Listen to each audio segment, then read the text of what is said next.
Merhaba sevgili inananlar, ben Kerem Alevli. Bu videomuzda uzun aradan sonra Michael Jackson'ın 24 Nisan'da çıkacak olan biyografi filmi hakkında konuşacağız. Bana Instagram üzerinden sorular soruyorsunuz. Bu soruları cevaplamak istiyorum. Michael Jackson bu yıl geri dönecek mi? Geri dönüş var mı? Bu videoda bu konu hakkında bildiklerimi sizlere aktaracağım.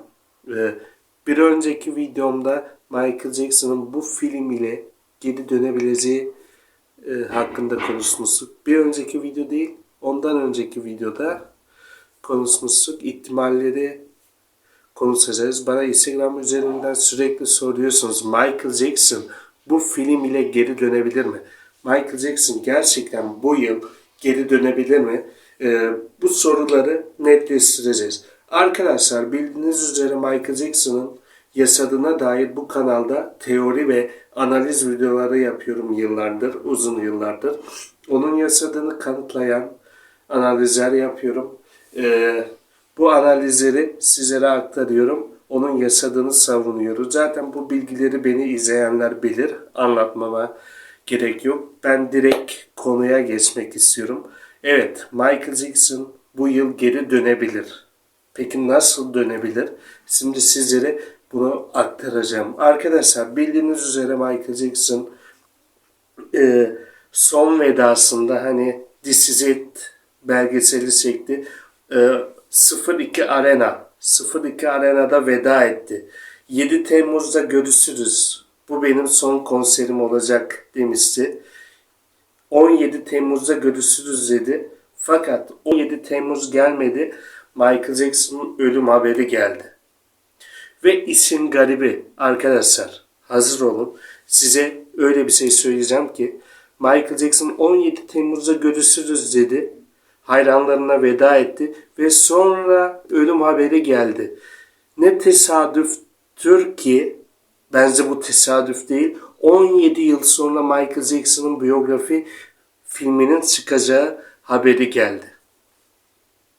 Anlayanlar anladı. Bu benim dediğimi anlayanlar anladı. 17 Temmuz'da Michael Jackson görüşürüz diyor ve ondan sonra ölüm haberi geliyor.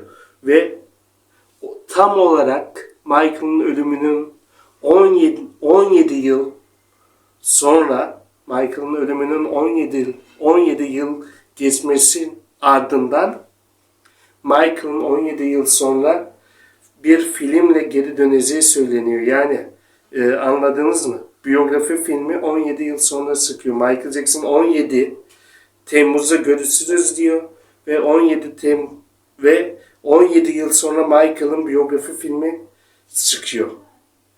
Hayatı filme dökülecek deniliyor. Gerçekten garip.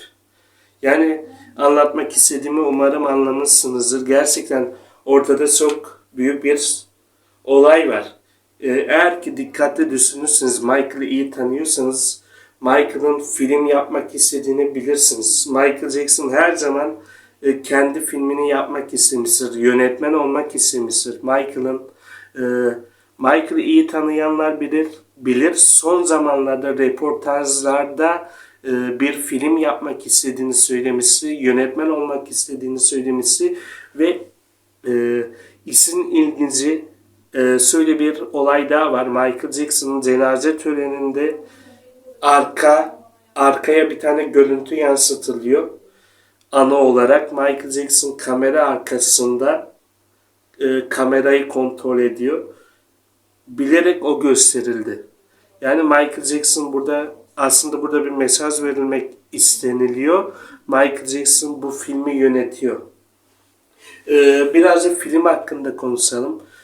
Filmde Michael'ın yeğeni Jafar Jackson oynuyor. Michael Jackson Jafar Jackson canlandıracak. Evet.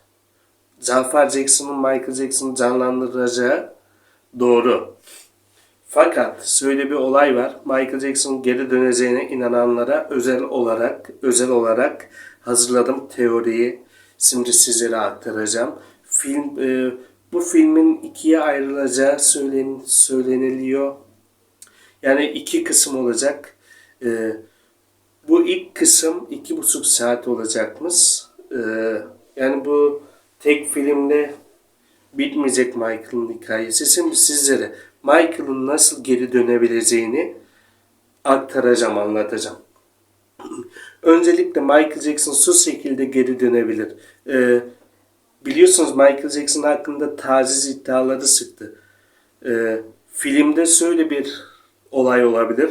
Bu iddialar çıktığında Zafer Jackson yani Michael Jackson Zafer Jackson yani yeğeni canlandırıyor ya, olayı o şekilde anlatacağım. Şimdi şu şekil olacak. Zafer Jackson yani Michael Jackson bu iddiaların çıktığı yıl kendini ölü gibi göstermeyi planlayabilir. Yani sahte ölümünü planladığı sahneyi izleyebiliriz. Ve 2009 yılında da sahte ölümü nasıl yaptığını, gerçekten ölmediğini nasıl yaptığını, gerçekten ölmediğini ve bunların bir oyun olduğunu, Michael'ın gözünden nasıl yaptığını, kamera arkasını izleyebiliriz. Gerçekten bunu izleyebiliriz ve buna inanıyorum. Buna dair birçok kanıt var. Birçok kanıt var ve olasılık var. Size dediğim gibi Michael Jackson'ın son vedasında 2009 yılında 02 Arena'ya Michael Jackson çıkıyor. 17 Temmuz'a görüşürüz. Konser için diyor. Bu benim son konserim olacak diyor ve 17 yıl sonra Michael Jackson'ın biyografi filmi çıkıyor. Biyografi filmi geliyor. Yani bu bir tesadüf değil. Tesadüf diye bir şey yoktur arkadaşlar. Tesadüf diye bir şey yok. Tesadüf diye bir şey yoktur. İlk yakaladığınız ipucu sizi gerçeğe götürür. Unutmayın. Evet. Yani diyeceklerim bu kadar. Filmde tabii ki filmde Michael Jackson oynamayacak demiyorum. Michael Jackson filmde oynayacak. Ama şu şekilde Zafer Jackson Michael Jackson'ı canlandırıyor. Dediğim gibi bu iddialar çıktığı an sahte ölüm planı filmde izlenebilir. Kamera arkası yani gerçekten ölmediğini anlatan kamera arkası görüntüler, Michael Jackson'ın kılık değiştirmeleri, neden sahte ölüm yaptığı izlenebilir. Buna inanıyoruz. Zaten filmin gelmesine bir ay kaldı. Bir ay. Her şeye hazırlıklı olun diyorum. Her şeye hazırlıklı olun diyorum sevgili Michael Jackson hayranları. Michael Jackson gerçekten bu film ile geri dönebilir. Yani inanıyorum Michael Jackson gerçekten bu film ile geri dönebilir sevgili hayranlar. İnancımız bu şekilde. Teorimi destekleyenler var mı? Yorumlarda tartışalım. Yani her şey yapboz gibi birleşiyor. Söylediklerimi tekrardan bir üstüne geçeceğim. Michael Jackson 2009 yılında 02 Arena sahnesinde hayranlarına veda ediyor. 17 Temmuz'a görüşürüz diyor. Ve o 17 Temmuz hiç gelmiyor. Ondan sonra ölüm haberi geliyor Michael'ın. Ve tam olarak 17 yıl geçti ölümünün ardından. Ve Michael'ın biyografi filmi çıkacağına dair haber geldi. Ve biyografi filmi çekildi. Bunlar tesadüf değil. Bunlar tesadüf değil arkadaşlar. Analiz yeteneği olan biri yani normal düşünen biri bunları anlayabilir. Gerçekten Michael Jackson sözünde durabilir. Tam olarak 17 aslında şöyle bir şey fark ettim arkadaşlar sevgili inananlar. Michael Jackson 17 Temmuz'da görüşürüz dedi. Aslında o ay olarak değil. 17 yıl sonra geri döneceğim demek istemiş olabilir. Bu film ile dünya rekoru kırabilir Michael Jackson. Dünya rekoru kıracak. Şöyle düşünün. Michael Jackson filmin sonunda bir tane ekran geliyor. Michael Jackson neden sahte ölüm yaptığını anlatıyor kamera karşısında. Sinemada olduğunuzu hayal edin.